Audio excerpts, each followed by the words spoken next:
So basically, hermeneutic cycle, it's like it's a model, it's a way of understanding texts, that are written, especially old, texts from previous or different environment, different time, etc.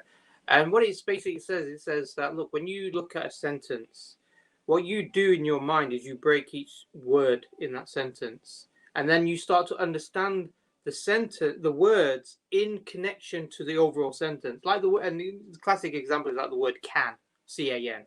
Yeah.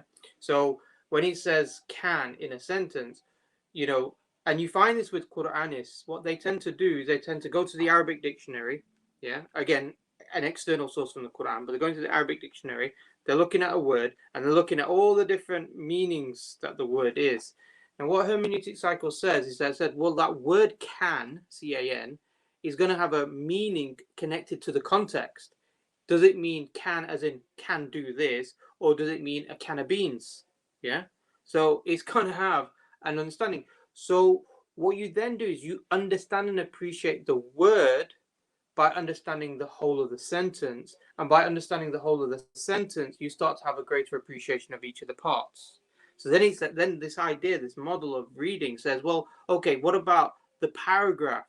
Because the sentence and the word sits within a paragraph. So you need to know the paragraph to then understand the smaller sections. And then what about the whole of the book? I need to understand the whole of the book in order to understand the paragraphs or the chapters, the paragraphs and the sentences and the words. And then he says, okay, what if I want you to understand the society milieu, yeah, the literature of that time, the idioms, because all of that's now going to help me understand even the smaller partial words within this. And what was really interesting, because it's like a relatively modern approach towards hermeneutics, and it's about how to understand the intent of the author.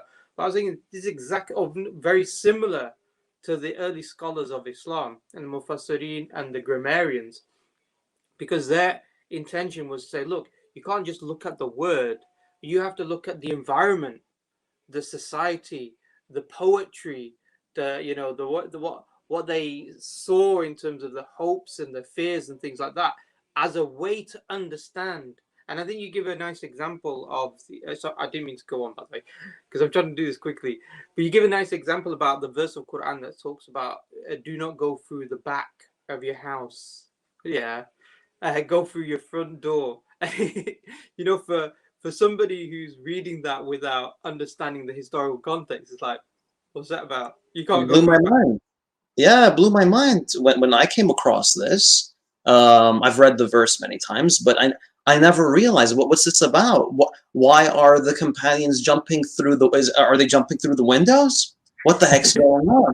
And then I realized by returning to those that lived in the first century, and of course this is mentioned in the book, that they had this superstition when you're going out to Hajj. You're in Medina, you're going out to Hajj.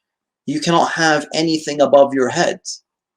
And due to that, they wouldn't enter their homes because like there was this little like roofing right above the door to the homes. So they used to do all these strange things. Like they would rip up the house from the back, or they would climb upon the house and they would call whomever's inside, stuff like that. Or they jump in from the top. They do all these things to just avoid entering the house from the front door due to a superstition. You read the verse, there's no way you're going to take that out of the verse. There's no way you could be familiar with a superstition. And just with that example, that one example, you realize that, whoa, me as a Quranist, there's no way I could be aware of these things.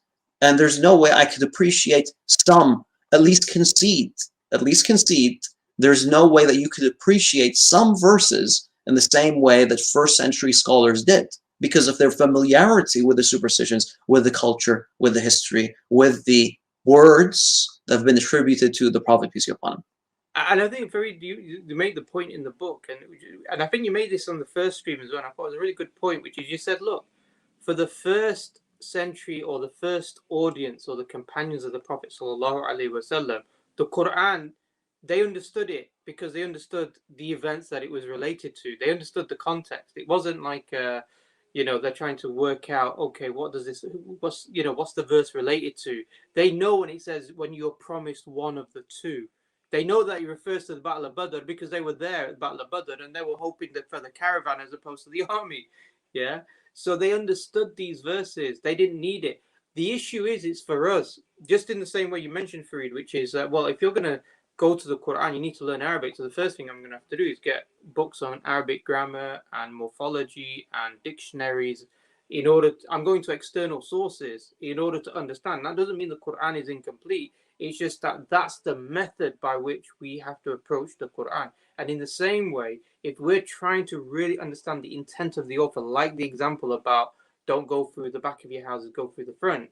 If we want to understand the intent of the author, then we have to understand the context, the societal context that it existed in. Let's have a look. Okay, could, I think we've sort of answered this one, but could Imam Bukhari have invented the ahadith? Could it all just be a fabrication from Imam Bukhari's mind? Na'udhu billah.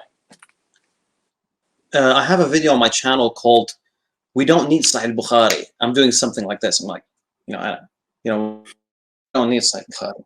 And some folks were like, "Is this guy a hadith rejecter? Who's this guy?" And then some of them haven't even seen the video. I get some negative comments by Sunnis.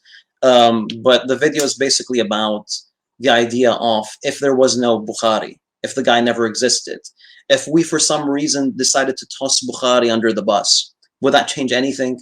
It wouldn't, because everything that's narrated by Bukhari has been narrated by others. Simple as that. There's this genre called mustakhrajat. Basically you had authors that built books upon the content within Sahih Bukhari. So they'd quote the same narrations that Bukhari is quoting, the exact same reports, but they'd use their own chains. What's been out? Al-Bujairi, I believe, is out. Sections of it. Abu Nu'aym's is out. Abu Nu'aym al-Haddad. So Abu Nu'aym al-Asbahani section is printed. Abu Nu'aym al-Haddad is fully available.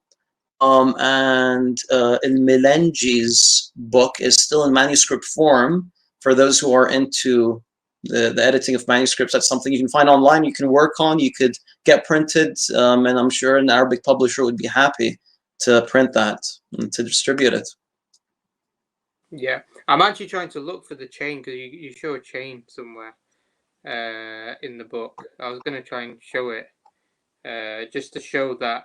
I think was it this one, Farid? That's the one. Yep. So as you guys can see, yeah. So can you get a bit closer, Sharif? Okay, so as you guys can see, Bukhari is quoting from his teacher Qutayba. On the other side, make sure you screen the bigger one. Yeah, that's a good idea. Slide them over.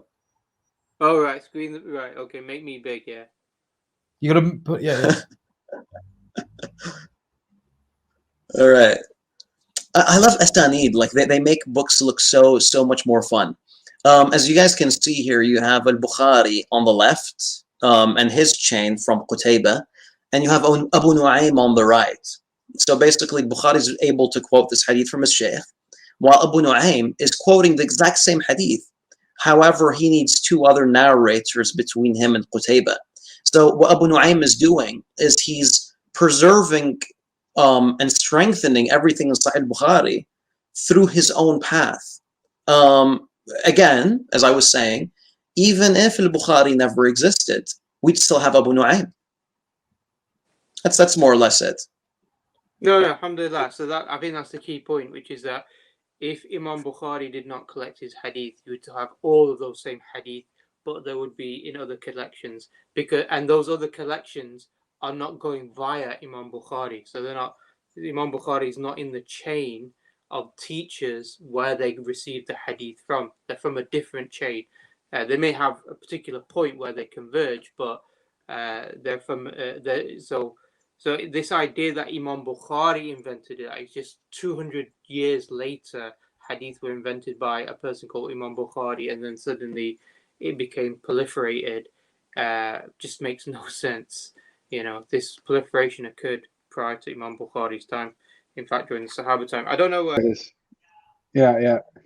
Assalamu alaikum wa rahmatullahi wa barakatuh. How Quranists know these terms used in the Quran? So, Fareed, if you want to answer that, maybe. They wouldn't. Yeah, simple. I guess they just wouldn't know. They wouldn't know what they mean, right?